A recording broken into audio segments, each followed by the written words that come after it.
أهلا بيكم في حكايات من واقع الأطفال. في الفيديو ده جمعنا لكم أحلى القصص المستوحاة من مواقف يومية حقيقية.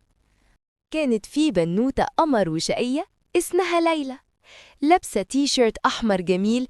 كانت بتلعب بالصلصال وبتلعب في الرملة اللي في الجنينة، وبتعمل أشكال وحاجات كتيرة قوي. ليلى كانت بتنسى حاجة مهمة قوي: تغسل إيديها. مامتها الجميلة كانت دايما تقول لها: يا لولو يا حبيبتي، يلا بينا على الحوض نغسل إيدينا بالمية والصابون قبل ما تاكلي. ليلى كانت ترد بدلع: يا ماما دلوقتي أنا إيديا نضيفة خالص ومفيش فيها حاجة. باباها كان شد إيديها وقال لها: خدي بالك يا ليلى، إيدك عليها حاجات صغيرة خالص إحنا مش بنشوفها بعينينا، دي اسمها جيرمز، والجيرمز دي بتحب الأكل اللي بناكله وبتحب تدخل بطننا وتعمل أمراض. ليلى كانت مستغربة: يا بابا أنا مش شايفة أي جيرمز دي، هي فين؟ أنا نفسي أشوفها. ليلى فضلت تفكر وتفكر طول اليوم: أنا لازم أشوف الجيرمز دي بعيني. وفي ليلة من الليالي ليلى نامت وحلمت حلم غريب قوي. حلمت إن في فراشة صغيرة بتطير حواليها. الفراشة دي كانت بتلمع بألوان قوس قزح. الفراشة قربت من ليلى وقالت لها بصوت رقيق: أهلا يا ليلى، أنا فراشة الأماني وجاية أحقق لك أمنيتك. عايزة تشوفي الجيرمز؟ تعالي معايا في مغامرة خطيرة. ليلى فرحت قوي وهزت راسها بالموافقة، وفجأة الفراشة نفخت عليها نفخة سحرية، وليلى لقت نفسها بتصغر وتصغر، بقت أصغر من النملة كمان. الفراشة قالت: يلا بينا، إحنا دلوقتي صغرنا خالص وهنقدر نشوف عالم الجيرمز اللي بيستخبى. طارت ليلى مع الفراشة ووقفت على إيد ليلى نفسها. إيه ده؟ مش ممكن! ليلى صرخت بصوتها الصغير: إيه ده كله؟ شافت ليلى على إيديها عالم تاني خالص. كانت فيه كائنات صغيرة قوي، أشكالها غريبة ومضحكة، ولونها ساعات أخضر وساعات أحمر وساعات أزرق. دي كانت الجيرمز. الجيرمز دي كانت بتتحرك وبترقص على إيديها ومستعدة تدخل جوه جسم ليلى مع أي أكل. قالت ليلى للفراشة بخوف: هم دول الجيرمز يا فراشة؟ دول جيش كبير. الفراشة لدت: أيوة يا ليلى، دول أشرار عايزين يدخلوا جسمك، بس ما تخافيش، دلوقتي هيجي المنقذ. وفجأة ليلى شافت نور أبيض قوي بيظهر في الأفق. النور ده كان بيلمع وبيتحرك بسرعة. إيه ده يا فراشة؟ ليلى سألت بفضول. الفراشة ابتسمت وقالت: استعدي، دول أبطالنا الخارقين اللي مش بيخافوا من الجيرمز، المية والصابون. أول ما المية والصابون نزلوا على إيد ليلى في الحلم، حصلت حاجة عجيبة. المية والصابون عملوا زي جيش من البابلز. كل بابل كانت بتطير وتجري بسرعة صاروخ ورا الجيرمز الشريرة. الجيرمز بدأت تصرخ: اهربوا، البابلز وصلت، احنا مش بنحب المية والصابون. والبابلز كانت بتجري وراهم وتقول: يا جيرمز الشريرة، برا برا، هنا مكان النظافة والقوة. وفي ثواني قليلة كل الجيرمز اختفت تماماً. إيديها بقت بتلمع ونظيفة. المهمة نجحت. ليلى فرحت قوي وقالت: واو، المية والصابون والبابلز دول بجد أقوى جيش في العالم ضد الجيرمز. وفجأة ليلى صحيت من النوم، فتحت عينيها وهي لسه فاكرة المغامرة الخطيرة دي. بصت على إيديها وابتسمت وقالت: أنا فهمت دلوقتي يعني إيه جيرمز ومين الأبطال اللي لازم أستعملهم. جريت ليلى بسرعة على الحوض، فتحت المية وحطت الصابون وبدأت تغسل إيديها كويس قوي وهي بتغني: يا جيرمز يا وحشة، باي باي، إيديا نظيفة دلوقتي وأنا قوية. ومن ساعتها بتغسل إيديها على طول بعد اللعب وقبل الأكل وأول ما توصل البيت.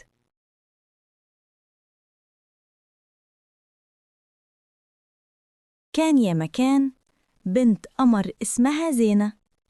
زينة كانت بتحب اللعب طول الوقت، تصحى ألعب، تاكل تلعب، ولما تيجي سيرة المدرسة تقول: إيه ده؟ هو أنا لازم أروح المدرسة؟ يا ماما أنا زهقت، إيه الفايدة من كل المذاكرة دي؟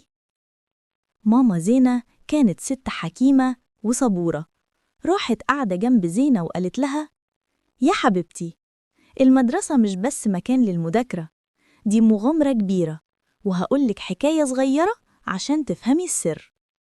قالت ماما: كان في زمان أمير شاطر وذكي اسمه الأمير نور. الأمير نور كان عنده كل حاجة، أحسن الألعاب وأحلى حصان وقصر كبير، بس كان عنده مشكلة صغيرة، ما كانش بيعرف يقرأ الخرايط كويس. في يوم جه مندوب من بلد بعيدة وقال للأمير نور: يا سمو الأمير، في كنز كبير مستخبي ورا جبل الضباب، والمفتاح بتاعه موجود في كتاب مكتوب بلغة غريبة. الأمير نور فرح جدا، بس لما جاب الكتاب بص فيه لقى حروف ورموز مش فاهم منها ولا كلمة. حاول يتسلق الجبل، بس خريطة الطريق كانت لغز كبير. قعد الأمير زعلان وقال: يا خسارة، كل الثروة دي موجودة، بس أنا مش عارف أوصل لها عشان ما تعلمتش القراية والكتابة والعلوم. ماما زينة كملت الحكاية وقالت: الأمير نور ساعتها فهم إن العلم هو المفتاح اللي بيفتح كل الكنوز والأبواب المقفولة. رجع الأمير نور وبدأ يتعلم بجد واجتهاد. تعلم الرياضيات عشان يعرف يقيس المسافات ويحسب أبعاد الجبل. تعلم اللغة، القراية، عشان يعرف يفك شفرة الكتاب اللي فيه المفتاح. تعلم العلوم، الساينس، عشان يعرف طبيعة الصخور والطقس اللي هيقابله في رحلته. بعد سنة كاملة من الدراسة والاجتهاد، الأمير نور بقى شاطر جدا. رجع للكتاب وقدر يقراه ويفهم الخريطة. ساعتها عارف يوصل للكنز، وكمان بقى أذكى وأقوى أمير في المملكة، بيحل كل المشاكل وبيساعد كل الناس. ماما بصت لزينة بحب وقالت لها: يا زينة يا حبيبتي، المدرسة بتخليكي زي الأمير نور. شوفي إيه هي الفوايد اللي بتاخديها من كل يوم في المدرسة. المدرسة بتعلمك إزاي تفكري وتخططي لمستقبلك.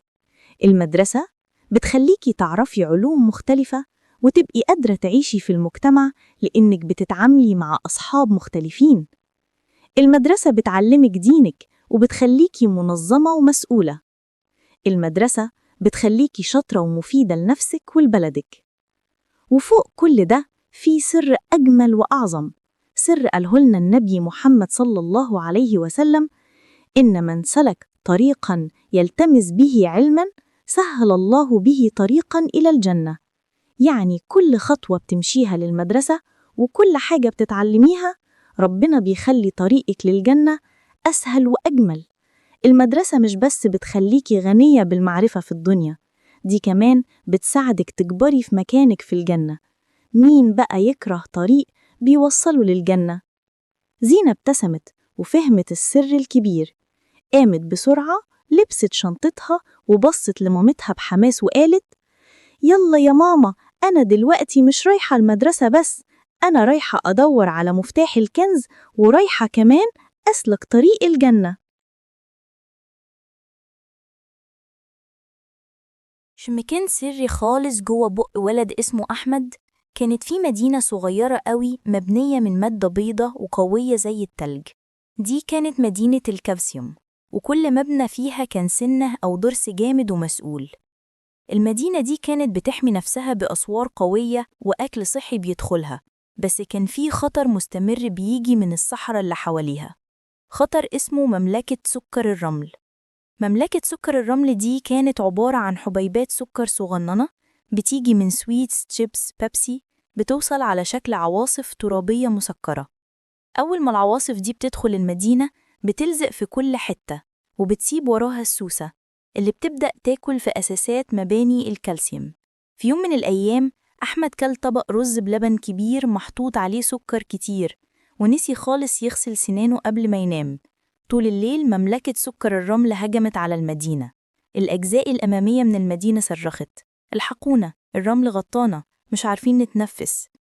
سكر الرمل ساب وراه السوسة اللي ابتدت تشتغل بسرعة الصاروخ وتحفر حفر صغيرة في مباني الكالسيوم. شيخ المدينة وهو ضرس عقل كبير وحكيم زعق بصوت عالي: يا أهل المدينة، دي هجمة خطيرة، لو فضلنا كده مبانينا هتتحتت وكلنا هنقع. فين القائد المنقذ؟ القائد المنقذ ده طبعا كان فرشة السنان والمعجون. الشيخ قال: نادوا على أحمد، لازم ينادي القائد المنقذ دلوقتي، لازم يتصرف. أول ما أحمد صحي من النوم حس بوجع خفيف في ضرسه، افتكر إنه نسي يغسل سنانه قبل ما ينام. أحمد جرى بسرعة على الحمام ومسك الفرشة والمعجون، وأول ما القائد المنقذ الفرشة دخل المدينة وحط المعجون اللي غطى كل سوس وخلاها تهرب، وبدأ عملية التنظيف ومسح رمل السكر من كل شارع وزاوية. في دقيقتين بالظبط المدينة رجعت بتلمع تاني والسوس اختفت تماماً. الشيخ الكبير قال بفرحة: تسلم إيدك يا أحمد، أنت أنقذتنا. بس الضرس الحكيم حذره: بس عشان تفضلوا أقوياء لازم تقللوا من رمل السكر ده، وهاتولنا أكل البنا، هاتوا اللبن المليان كالسيوم والتفاحة اللي بتنظف الشوارع، دول اللي بيقوونا أكتر بعد كل هجمة. أحمد فهم الدرس، الفرشة والمعجون بينظفوا، والأكل الصحي بيبني ويقوي. ومن اليوم ده أحمد بقى يحافظ على مدينته طول الوقت وخلاها قوية وبيضة.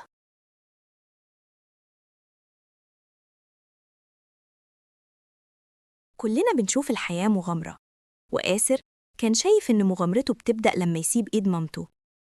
قبل ما يدخلوا المول اللي كان زحمة قوي، ماما نادية وقفت آسر وقالت له: يا حبيبي، المول ده كبير، لو سبت إيدي لدقيقة واحدة لازم تفتكر الأربع حاجات دول كويس قوي.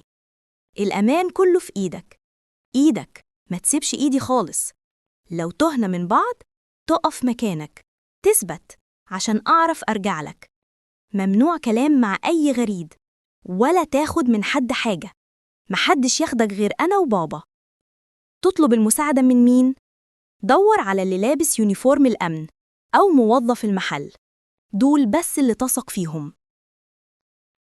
للأسف الشيطان شاطر، شاف آسر لعبة، ساب الإيد ولف، ملقاش ماما نادية.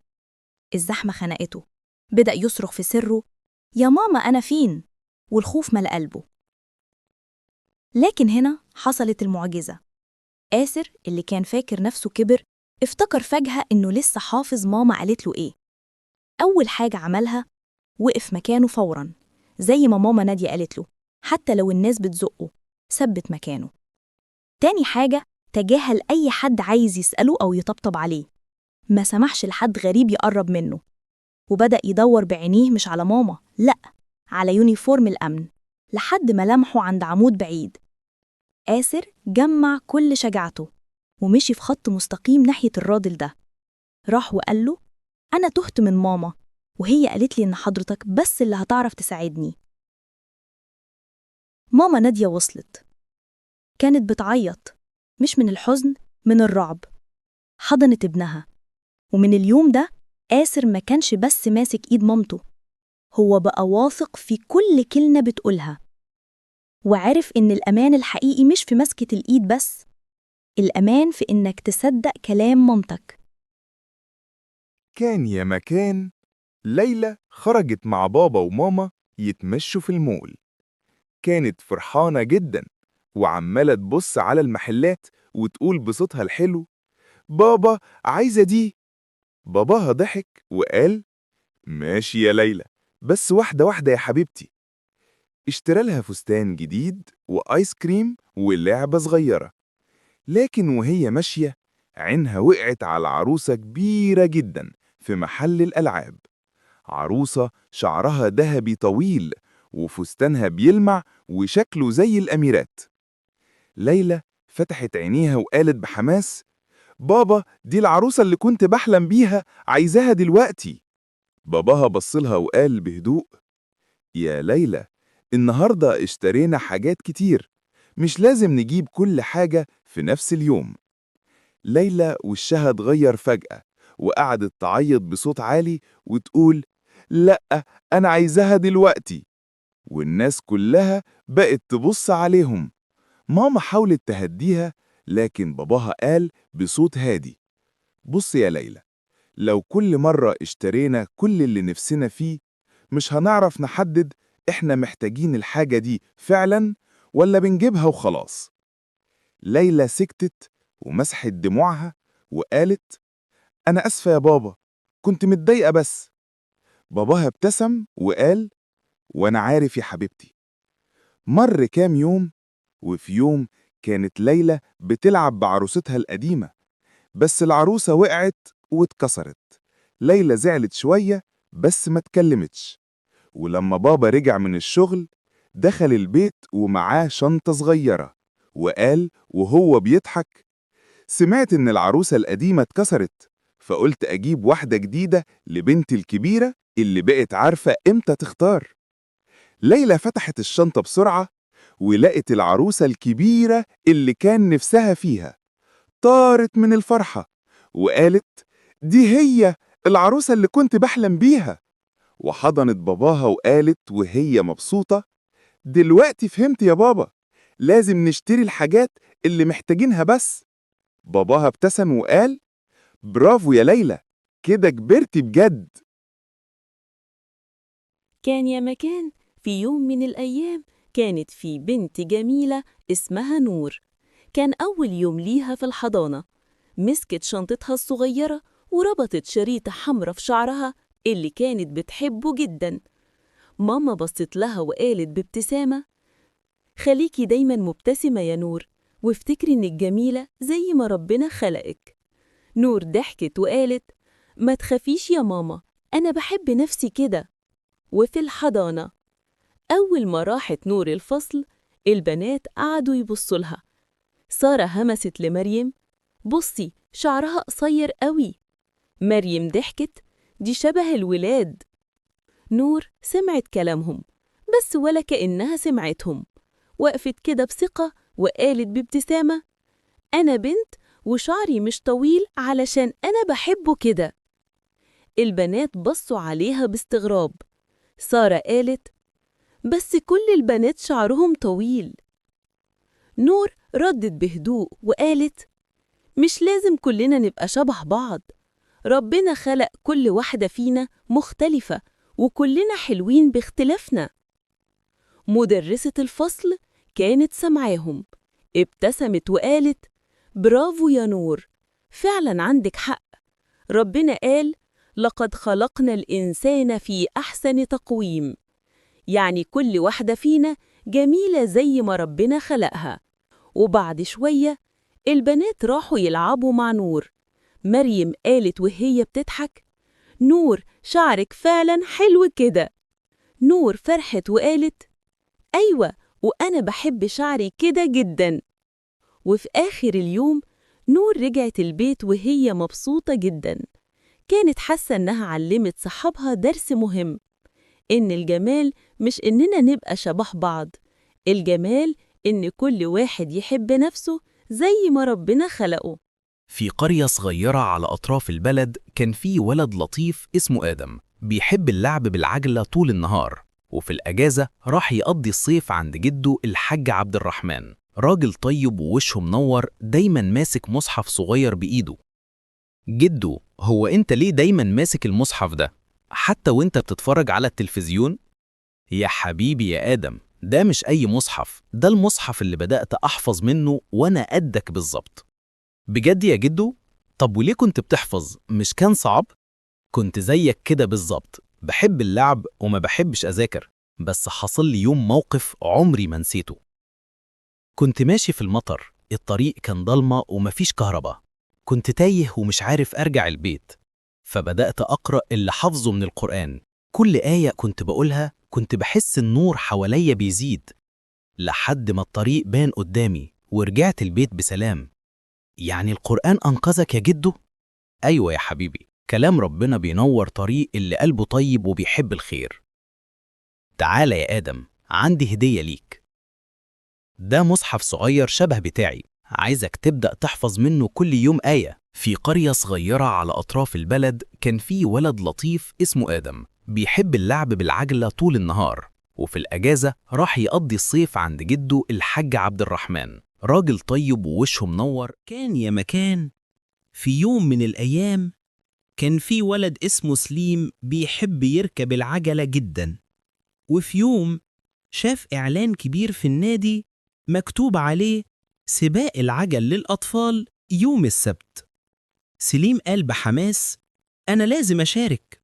ماما ضحكت وقالت له: بس خلي بالك، لو وقعت قوم تاني وما تسيبش نفسك تزعل. سليم قال بثقة: أنا هكسب السباق ده. تاني يوم نزل سليم يتدرب، ركب العجلة وبدأ يجري بسرعة، بس العجلة اتميلت منه، وقع على الأرض. قعد متضايق وقال: أنا فاشل، عمري ما هعرف أسوق زيهم. أخته الصغيرة ضحكت وقالت له: قوم يا كابتن، اللي بيقع بيتعلم. سليم نظف هدومه وقال: تمام، هكمل. ومن يومها بقى كل يوم يتدرب، مرة يقع ومرة يتشقلب، بس عمره ما استسلم. وجه يوم السباق، كل الأطفال ركبوا عجلهم، وسليم قال لنفسه: المرة دي مش لازم أكسب، المهم أكمل. الصفارة ضربت تيت، وكلهم انطلقوا بسرعة. سليم كان ماشي حلو جدا، بس في نص الطريق العجلة بتاعته نزل منها الهوا. كل الناس عدوه، بس هو ما استسلمش، نزل بسرعة، نفحها وكمل يجري لحد النهاية. الناس بدأت تسقف وتقول: يلا يا سليم، يلا يا بطل.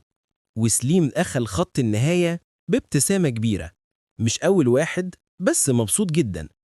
الأستاذ قال في الميكروفون: اللي كسب النهاردة مش اللي وصل الأول، اللي كسب هو اللي ما استسلمش. سليم رفع إيده وقال بفخر: أنا يمكن وقعت كتير، بس كل مرة كنت بقوم أقوى. إنك تقع مش نهاية الطريق، هو أول خطوة للنجاح. المهم تعمل كل اللي تقدر تعمله. كان يا مكان، في يوم جميل كده، الشمس طالعة والجو لطيف، وزياد راح النادي مع مامته علشان يلعب كورة مع أصحابه. نزل الملعب وكان مبسوط جدا، بيجري وبيضحك وكلهم فرحانين. بس بعد شوية جيه ولد اسمه مالك، وخد الكورة من زياد وقال له بصوت عالي: دي كورتي أنا، مش هتلعب بيها. زياد استغرب وقال له: طب يا مالك نلعب سوا. بس مالك زقه وقال له: قلت لك لأ. زياد اتخض شوية، بس افتكر كلام باباه: لو حد حاول يضربك يا زياد ما تسكتش، قل له ما تضربنيش وابعد ايده عنك، لازم تدافع عن نفسك، اوعى تسيب حد يضربك. فزياد بص لمالك وقال له بصوت قوي: ما تضربنيش يا مالك، ومسك ايده بإيده التانية وشالها من عليه، وبعدين بعد خطوة لورا. لكن مالك حاول يمد ايده تاني، فساعتها زياد وقف ثابت. راح زياد مسك ايد مالك تاني، بس المرة دي بقوة، وزقه وقال له: أنا ما بحبش أضرب حد، بس اتعلمت برضو أدافع عن نفسي وما خليش حد يضربني. في الوقت ده المدرب حسام سمع الصوت وجه بسرعة وقال: إيه اللي حصل يا ولاد؟ زياد قال: مالك كان عايز يضربني وأنا قلت له لأ ودافعت عن نفسي. المدرب قال: برافو يا زياد، كده الصح، قلت لأ وما سكتش ودافعت عن نفسك من غير ما تأذي حد. وبص لمالك وقال له: وإنت يا مالك، إحنا في النادي بنلعب مش بنتخانق، الصحاب ما يضربوش بعض، بيتفهموا بالكلام. مالك حس بالكسوف وقال: آسف يا زياد. وزياد ابتسم وقال له: ماشي يا مالك، نبدأ الماتش تاني. ضحكوا الاتنين واللعب كمل، والمدرب كان فرحان بيهم جداً. في يوم من الأيام كان في ولد صغير اسمه آدم. آدم كان بيحب الكرتون جداً. كل يوم بعد الحضانة يقعد على التابلت ويتفرج. بس في يوم شاف كرتون غريب اسمه السيرك الرقمي. ماما من بعيد بتسأله: آدم يا حبيبي بتتفرج على إيه كده؟ آدم قال لها بحماس: كرتون جديد يا ماما، السيرك الرقمي، بيضحكني جداً.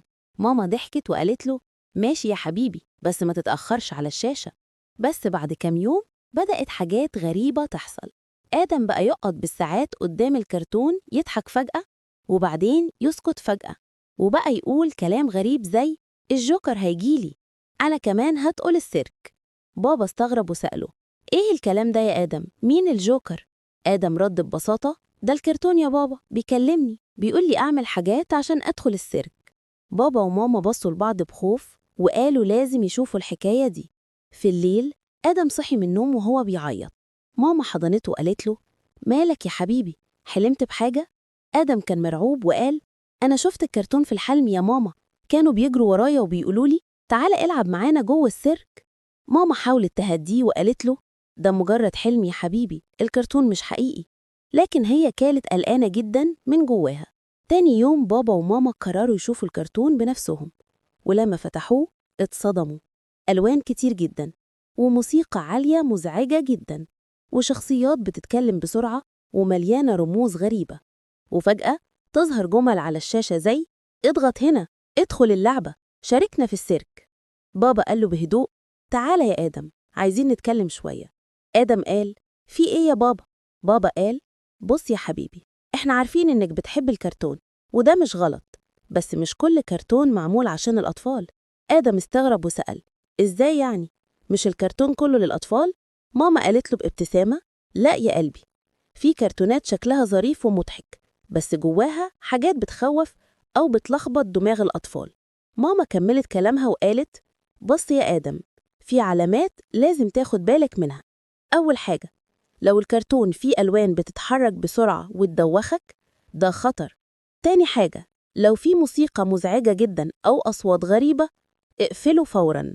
تالت حاجة، لو الشخصيات بتطلب منك تعمل حاجة بنفسك زي اضغط هنا أو ادخل اللعبة، ده مش كرتون، ده فخ. ورابع حاجة، لو الكرتون خوفك أو خلاك تحلم بكوابيس، يبقى مش آمن خالص. آدم سأل باهتمام: طب لو شفت كرتون كده تاني أعمل إيه؟ بابا قال له بهدوء: تيجي تقولنا على طول يا بطل. الكرتون الحلو هو اللي بيخليك تضحك وتتعلم، مش اللي يخوفك.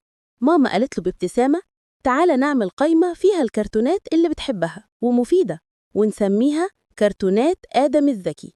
ومن اليوم ده آدم بقى ذكي جدا، ما بقاش يتفرج على أي كرتون لوحده، ولما يشوف كرتون فيه حاجة غريبة بيقول بصوت عالي: ده كرتون مش آمن. مش كل كرتون ملون وضاحك يبقى آمن يا أصحابنا.